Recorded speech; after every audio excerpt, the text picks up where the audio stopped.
Welcome, everyone, to another episode of the Nearshore Cafe podcast. I'm Brian Sampson, your host, and this podcast is sponsored by Plug Technologies, PLUGG.tech.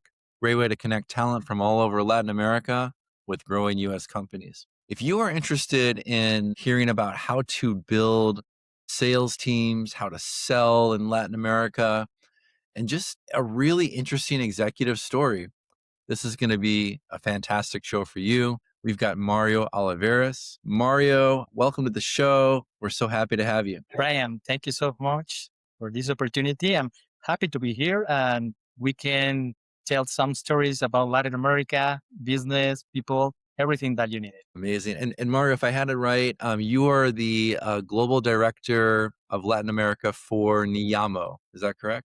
That's correct. This opportunity that Niyamo is one of the largest companies around the payroll services, and we are in charge to building the strategy and the teams, the most important thing across Latin America. For us, it's a very good challenge in order to create this amazing team. Amazing. I can't wait to dive deeper. So that's where you are now, but there's a whole story that goes into how it all happened. I know you did school in Monterrey. I believe you're in Mexico City today.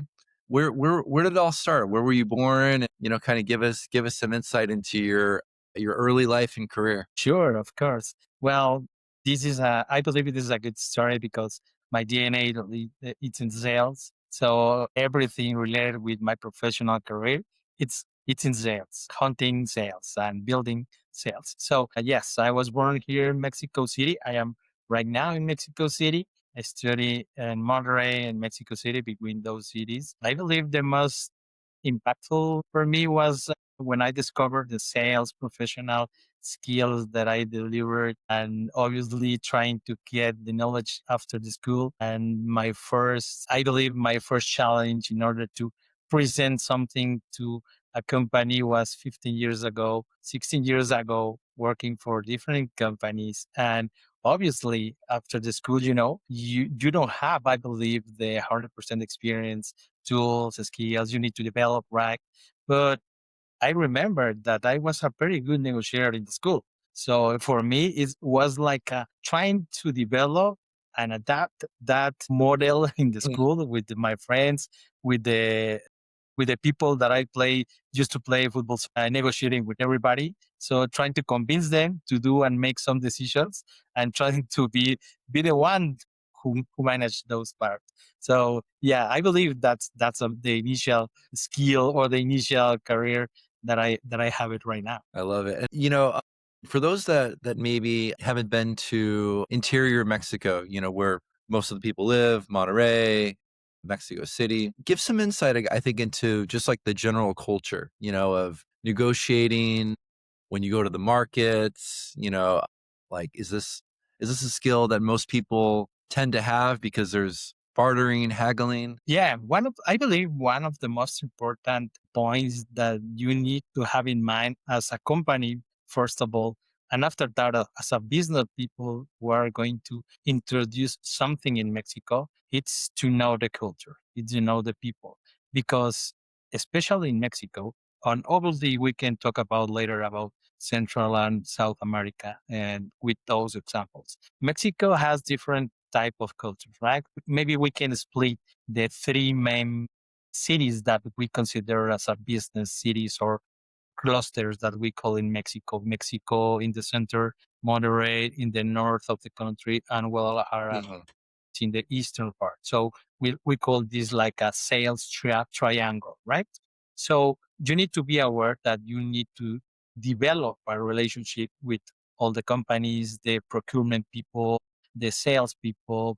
Mexico indeed has a good relationship with the providers and everything. It's established like, first of all, they need to trust, they need to know you, they need to see that obviously you have something to sell, but you need to understand what kind of sports maybe are good and aligned with our contacts, what is happening in the region, cultural, sports. So you need to be more close with the people.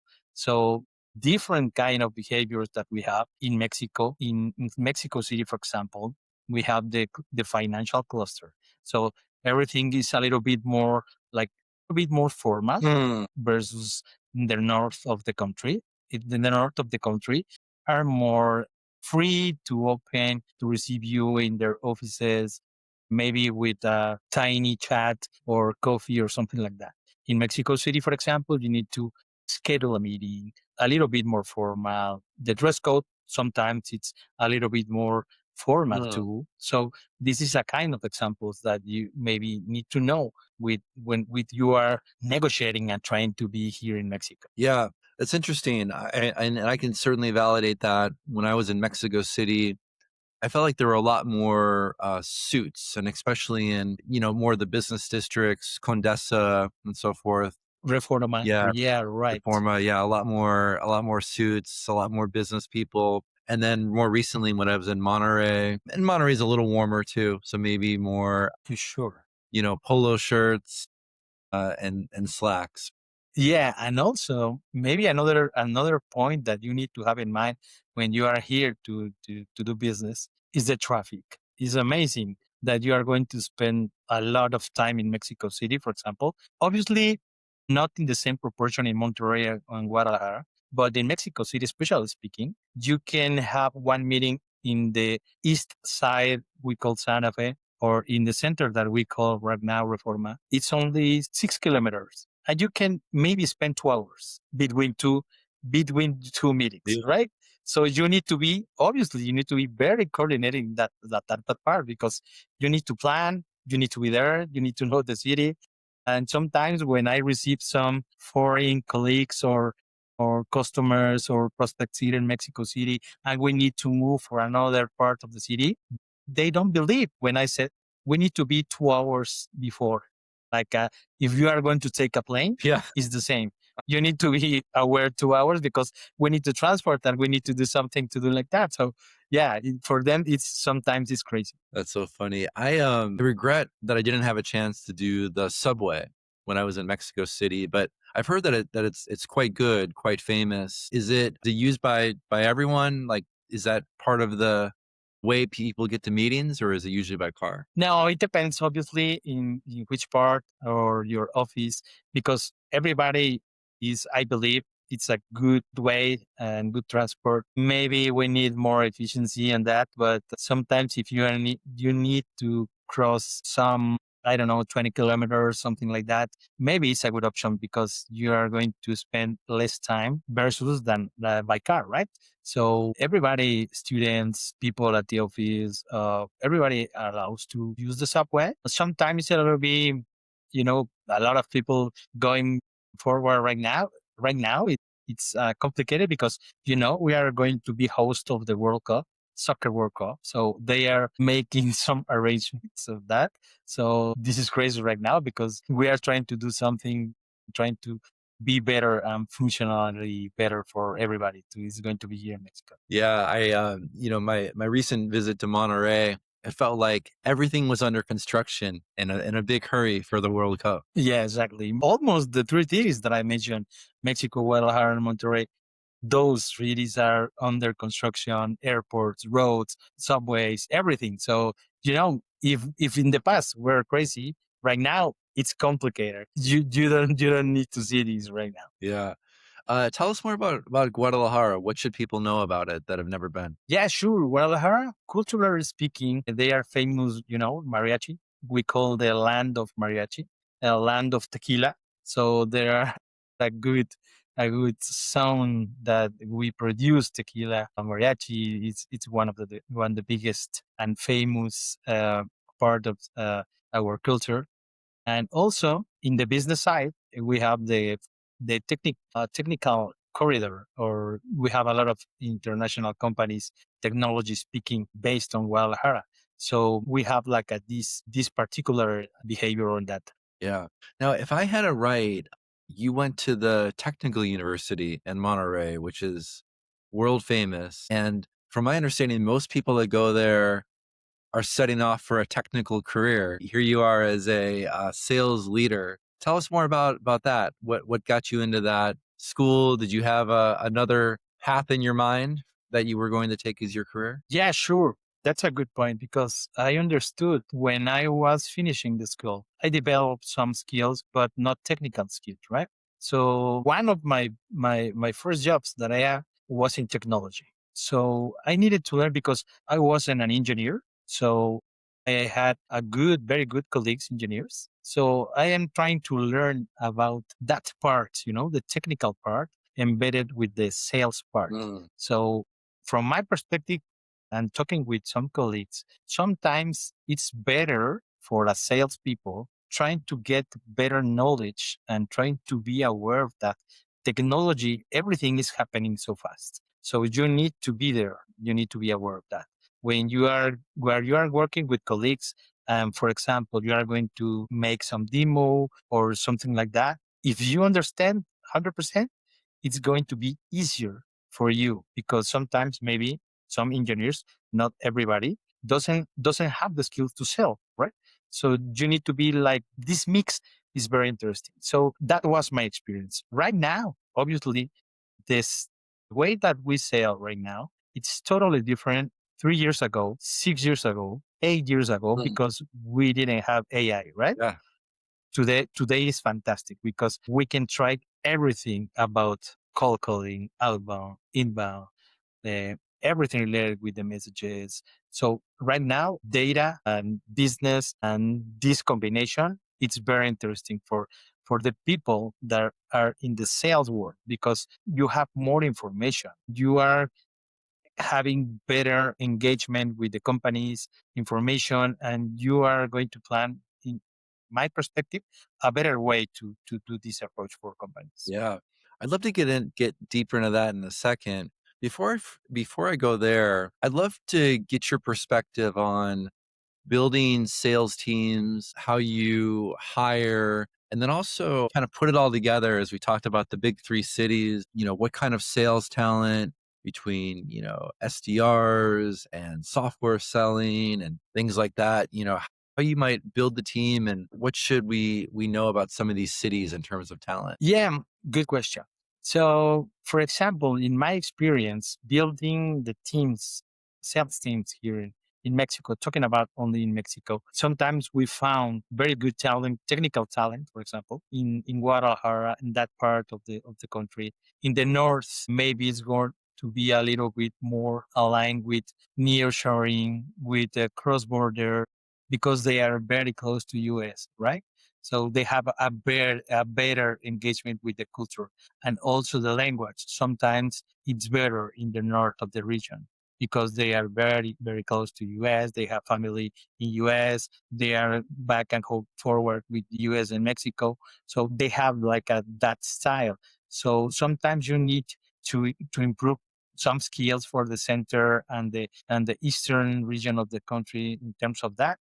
But in the other hand, you can find a very good talent in three these big cities that we have. And obviously, I am not saying the other part of the country is not aware about a good talent. Yes, but in my experience, in the companies that I've been working, and obviously in the hiring process, recruiting process, we find very good talent in this triangle that I mentioned. So these are the skills that maybe we can find, and also the people that we prefer to do this hiring process. Yeah. In the US for many, many years, we kind of had this SDR would do the outreach, kind of book the meeting, and then we have the you know, account executive, maybe paired with a sales engineer. And then, if you need the big gun, you bring in, the executive, later. When you're selling in with a team in Mexico to Mexico clients, do you build it in a similar way? And then maybe you could also talk about what the sales structure used to look like.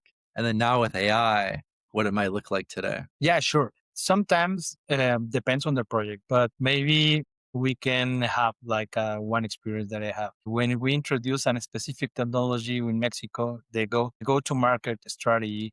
We needed to put it in I believe in three levels. We need to get the awareness of of the brand, right?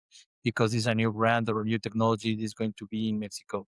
We need we need people to develop and have a lot of contacts in order to have many connections and promote organically speaking, right? Because sometimes you need to invest with marketing efforts, but you need to build the basis that you are going to settle down the sales team. SDR, BDR, account executive, BDM sometimes, because you needed sometimes to decide if you are going to approach and your ICP, your ideal customer profile is going to be small and medium.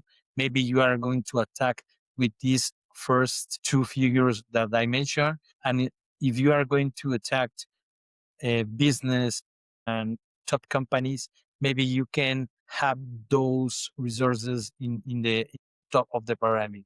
Maybe people with a little bit more experience, maybe people with more networking, making business maybe from the past. So my recommendation is trying to have this balance between team, right? Because you need openers, you need like a people who run the whole process, the sales process, and also you have specialists in the top that maybe you can assign on specific projects and specific accounts.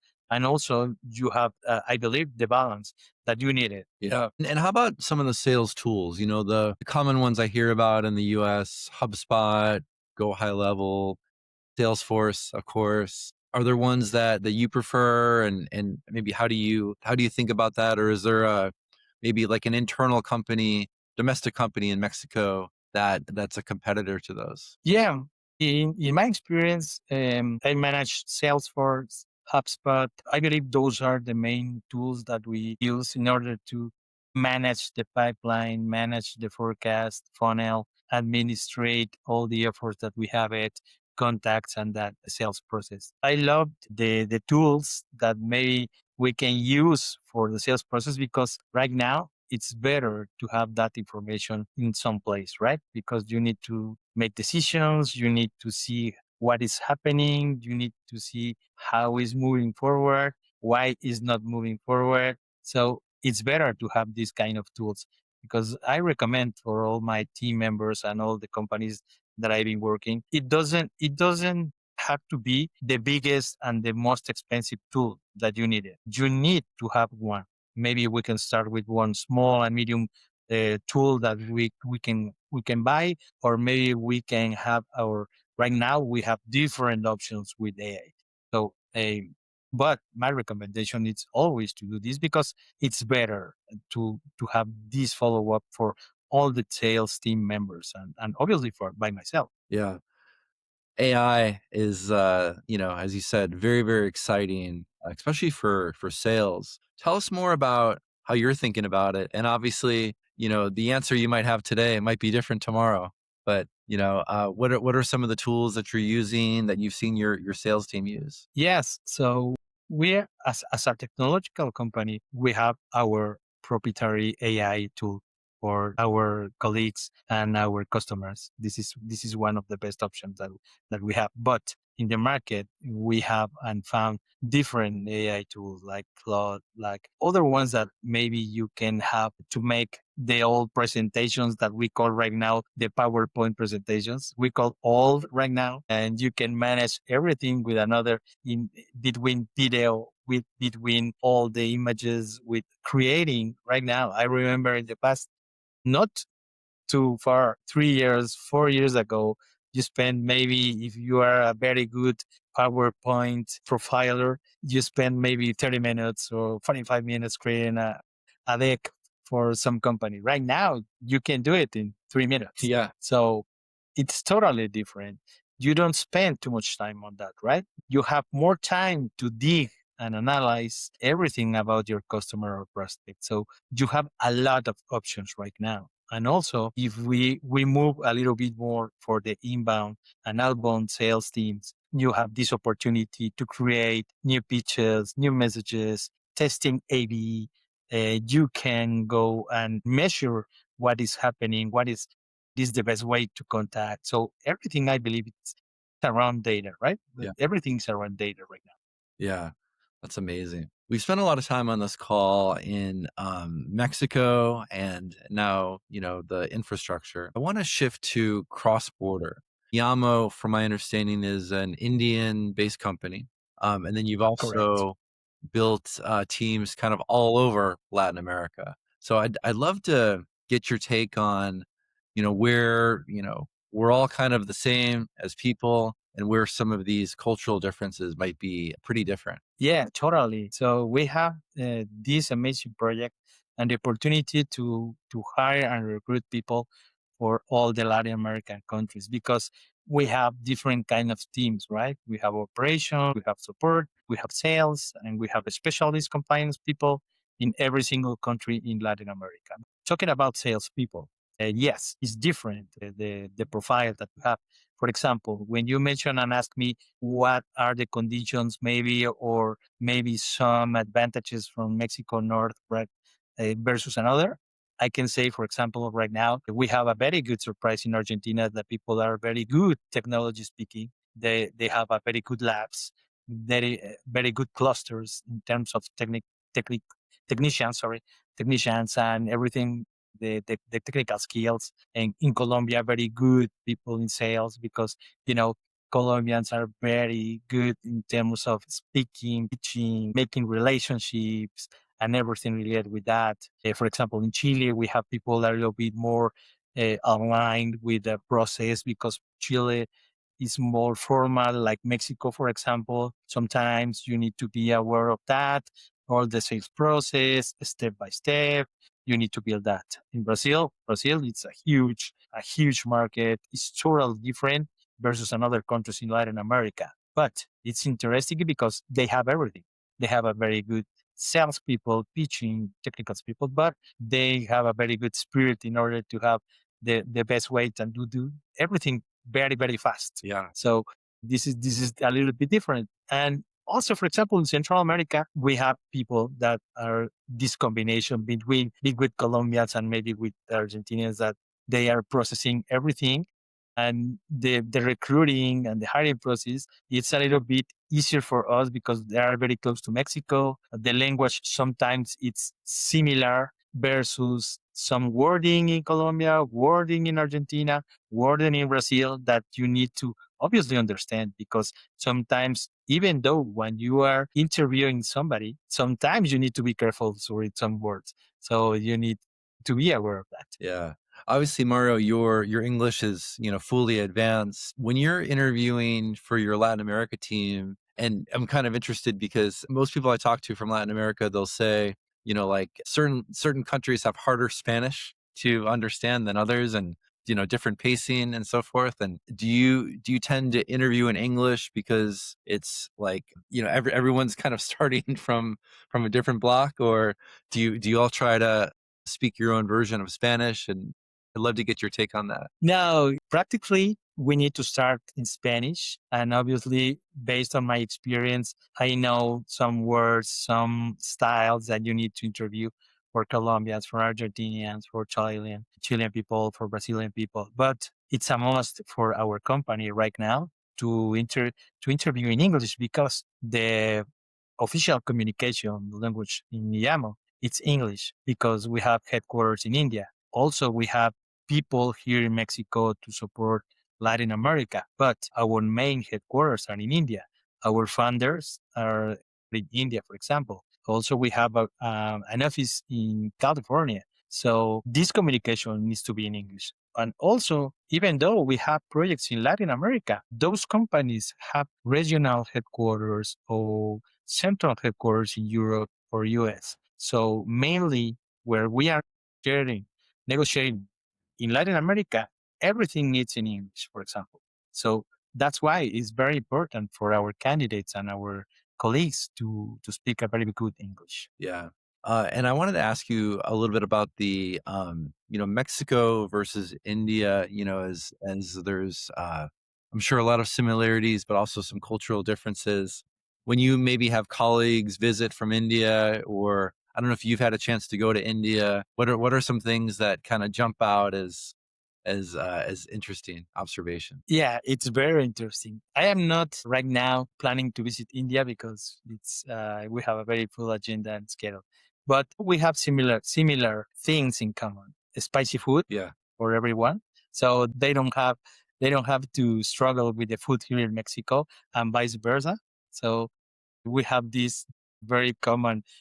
So, but mainly we have like a similar style. We're very friendly. We're trying to pitch and speech very, very fast and trying to do something very quick and negotiate. And obviously your best offer pricing, you need to discount. And so I believe those are similar, our cultures. So we are aligned on that. Yeah. That's why I believe we have a very good match, not only with Mexico. I believe with some countries in Latin America, Colombia, are similar with our culture in terms of what kind of behavior, food, and experiences, and everything like that. So when our colleagues come here to Mexico and we can visit, joint visits with customers or prospects, they feel very comfortable because this is like a similar environment that they can experience. That's great. That's great. As we start to wind down the show, I just want to talk about some fun stuff here. You've spent a lot of time in both Monterrey and Mexico City. For those who've never had a chance to visit, but maybe they're going for the first time, what is one food in each of those two cities that recommend you have to have it when you go? Yeah, definitely in Mexico City, tacos. Obviously, the tacos. You have a lot of presentations in every corner. You are going to find tacos. We made tacos and quesadillas for everything. So you can find hundreds of presentations, spicy food, different kind of sauces. You can put everything in a tortilla, and so you can put anything that you want, and we call tacos. So we are going to have tacos from beef, from seafood, from shrimps, some everything that you have in your mind. In Mexico City, I believe you can try the tacos. In the north of Monterrey, the city of Monterrey, my favorite food is, we call cabrito. It's like a little goat. It's different. They cook different. The flavor is a little bit different. There's another thing that they use different kind of tortilla. They made with different flavors and a little bit soft in the flavor versus the central Mexico. So this is a little bit different. Also in Monterrey, we have a very good people making barbecues, like in US, like when you are going to the stadium and you are going to the parking lot and everybody it's making and preparing barbecue. It's like a similar in Monterrey. Everyone is loving to get their barbecue in house or for friends or in events or something like that. It's a little bit different versus Mexico in that part. I love it. I love the cross-cultural exposure we had today on the show, Mario. We're really lucky to have someone who's had such an eventful life on our podcast. No, thank you very much for give this opportunity and try to talk about experience. I believe that this is part of life, trying to share experiences and somebody can have these similar experiences or maybe they can try it. So hopefully we can see you soon and obviously talk about anything that you needed. Absolutely. This is the Nearshore Cafe podcast. Again, our guest today was Mario Oliveros, and our podcast is sponsored by Plug Technologies, plugg.tech. Great way to connect talent from all over Latin America to U.S. companies. I'm Brian Sampson, your host. We'll see you next time on the Nearshore Cafe podcast. Next week for a new episode featuring another special guest.